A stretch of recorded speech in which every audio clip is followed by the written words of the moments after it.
Alright, hello, and today I've got ear training for beginners. So if you're new here, I'm Donald Witt, your bass instructor of the How to Play Bass online course at iwannnaPlayBass.com, and this is my YouTube channel, I Wanna Play Bass. I cover bass guitar tips, bass guitar reviews, and some bass guitar lessons, and an occasional giveaway. So subscribe, hit that bell notification, and get in the loop. Don't miss a beat. So today we're talking about ear training. I've done a couple videos, about ear training. There's just a lot to know about it, and you can check those out as well at my channel, I Wanna Play Bass. So what we're going to talk about today is intervals. Just trying to hear these intervals and just distinguishing them and knowing what you've said. Oh, that's a pretty sounding interval. I've heard that before. I like that. What is that? And we're going to cover those today. So the first interval, we're just going to talk about intervals in general right now, and we're going to say a major third. Okay. Now I'm starting with the major third because it's mostly the beginning of your triads, your first chords, and some of your target tones chord tones are going to be in triads you're looking at. Okay, so it's the most simple chord, well, not the most simple, power chord. Double stops are simpler, but they're just two-part chords. But a triad's a little more to it, but not too much. Your classical music loves triads, and they're just such a consonant sound and so pleasing to the ear, to what we're used to nowadays. Music can do anything. There's no right or wrong in music, but this is the most what we're used to and what we're accustomed to from our childhood. So the third is a major third.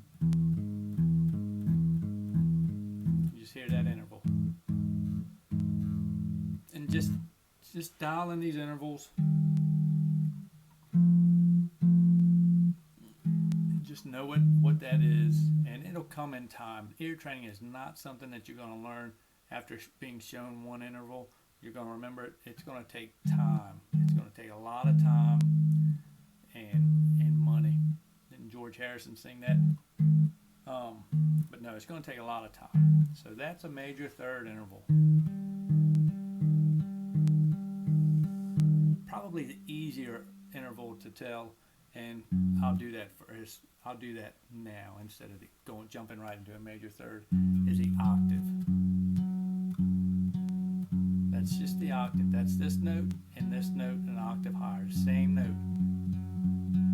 So when you hear that, you'll know an octave, and you'll hear that a lot, and you'll know it automatically. So that's not a hard one. So then we go to the major third. The most used interval next is the major third. Most of your piano voicings and chords are stacked thirds. So you're going to hear thirds either minor or major thirds. So that's one of the most prominent intervals out there.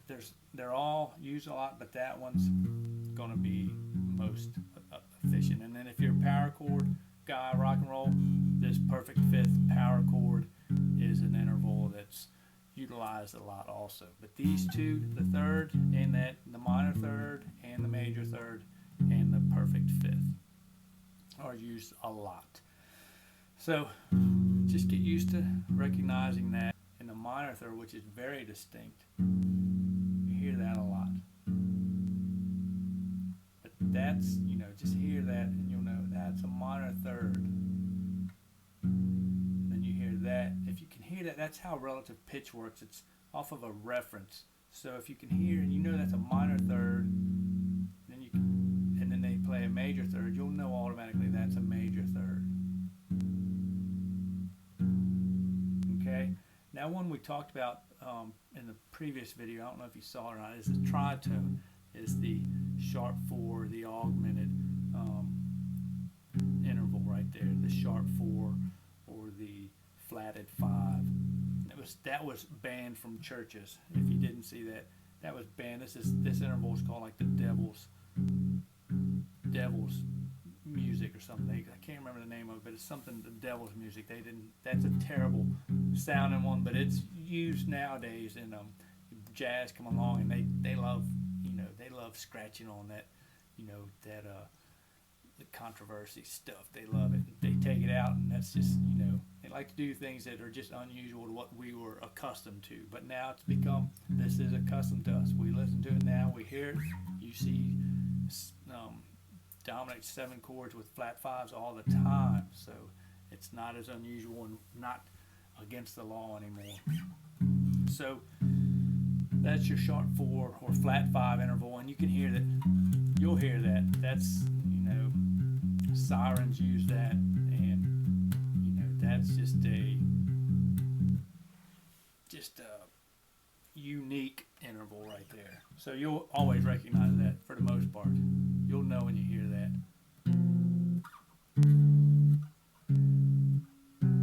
Hear it in horror movies.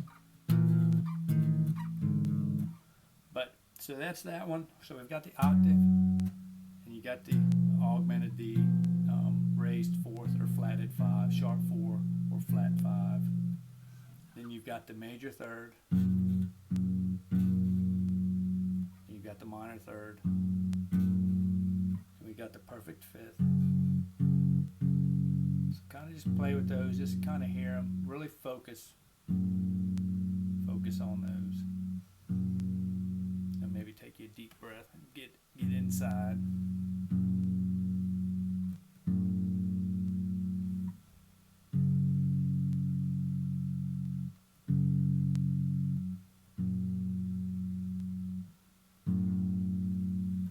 Okay, and then you've got your whole step. Well, it's a whole step. You can't really.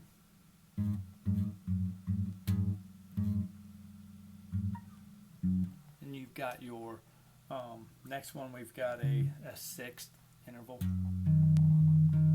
I like that sound. Just make sure your strings aren't ringing. You want to just hear that interval.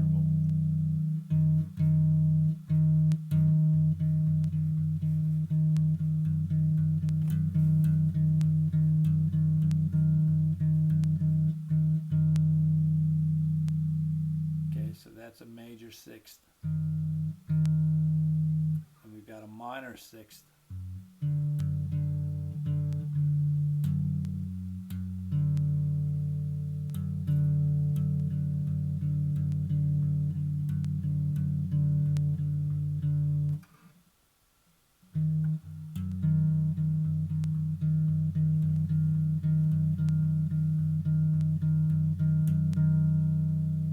Okay, so that's a 6th interval, your minor 6th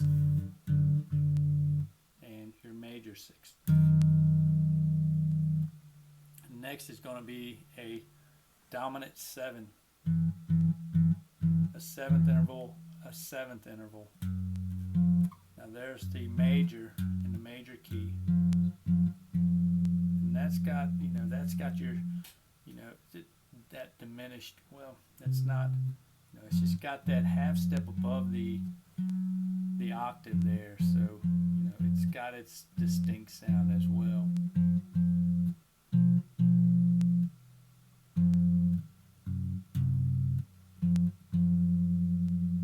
So that's your major 7th, and then you've got a minor 7th.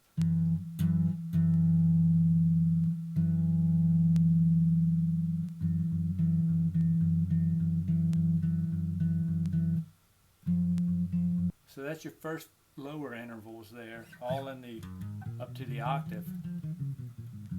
Now you've got like a minor 9th interval, you've got major 9th intervals, you've got 11th intervals, you've got 10ths, 11ths, 13s. You see these all in music as well. You see a lot of 13s and you'll see a lot of 11s and 9s in chords in jazz that you see. So those intervals, I like them. I mean, so you want to start up here. So you're going to be here because a 9th is just the 2 above an octave. So where this is the 2 right here, so that's your 2, 3, 4, 5, 6, 7, 8. You're not counting it as an 8. That's the root. That's the octave there. Okay. So we just know that that's 8, and this is 9, which is still just the 2, but it's raised an octave. So then you've got that interval, which is nicely played out. We've got, it's going to sound like this.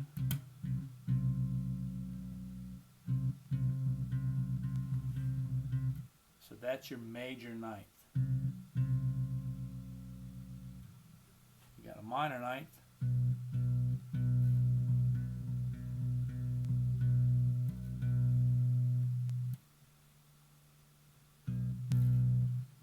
So here's your octave. You got 4 strings right there. So here's your octave. Okay. Now we just want to go a ninth. Going to the ninth is just going up a whole step. We got that right there. So typically I do it like this. And that's a nice, I like the ninth.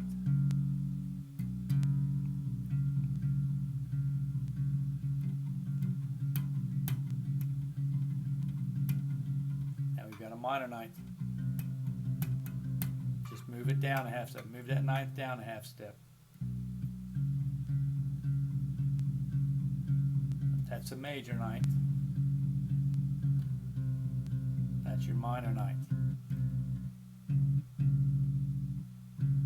So each of these intervals have their own distinct sound. They're close, they're very similar to each other, but they have their own distinct sound. So, just work on them, just listen to them.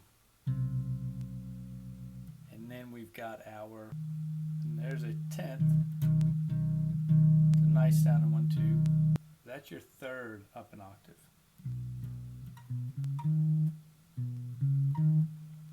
And that's a 10th interval. That's your third up an octave. There's a minor.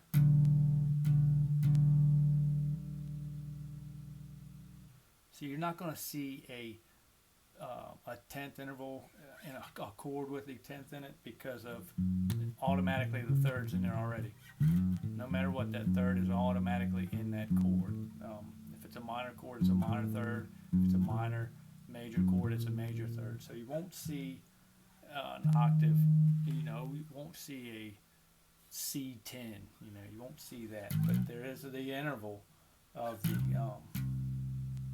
that, and it's just going to be that right there. It's a very nice sounding interval. And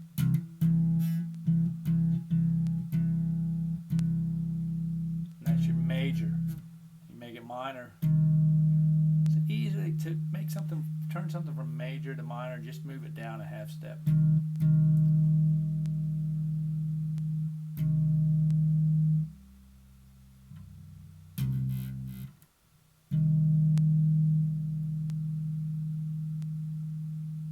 Okay.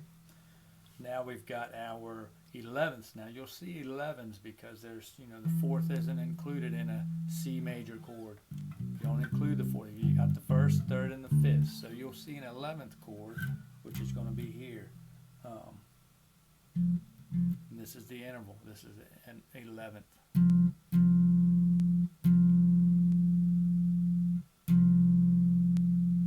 And if you say a minor, you're not going to say a minor 11th. That's going to just bring you a major third interval. Okay, so you've got the 11th. You can do an augmented 11th, because if you brought it down, just augmented means adding a half step. Augmented 11th, and then you're going up half step. So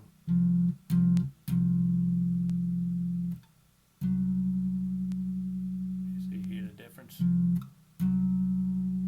So that augmented 11th is kind of like your tritone, but it's an octave difference, so it's not as obvious because they're not such close, the notes aren't that close in relation. They're further off, so it's not as bad.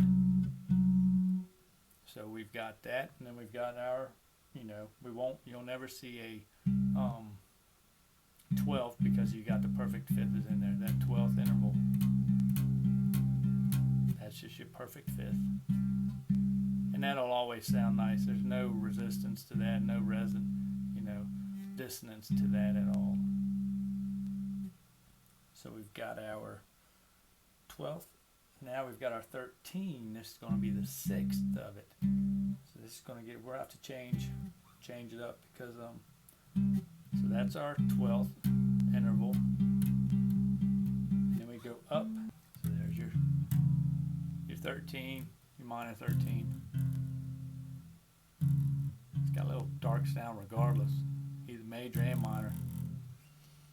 And then we've got our 14, which just takes us up here.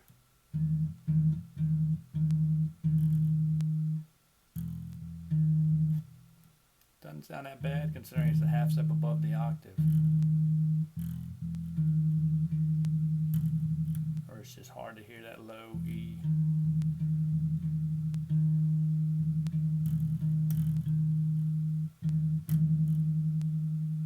So it's something, if you have a piano handy, it's perfect for that. Piano, you sit down there and hear these intervals. That's the ideal way to really distinguish them. But you can tell them it's just the lower registers of the bass, so just harder to distinguish certain notes because of the low frequency. But that's going to be your intervals. That's another way to practice ear training. It's definitely a great way to practice ear training. It's something you want to work on every day, so you can hear these in your head automatically, and then you can go right to them. You can play them. You want to hear these intervals, and you know, if you hear something in your head that you like, then you know how to find that a lot quicker, and more. You can be more efficient with finding your bass lines and writing what you want to hear, what sounds you want to hear, your bass solos. You can know where to go. And the more you do it, the more you find out that it's just all relevant, and it's just, there's just memory. You just know that this is going to be here all the time, and then you just become a phenomenal bassist. So hope you got some value out of this. If you did, hit that like button. Help me help you, and I'll catch you all on the flip-flop in the next video. So bye for now.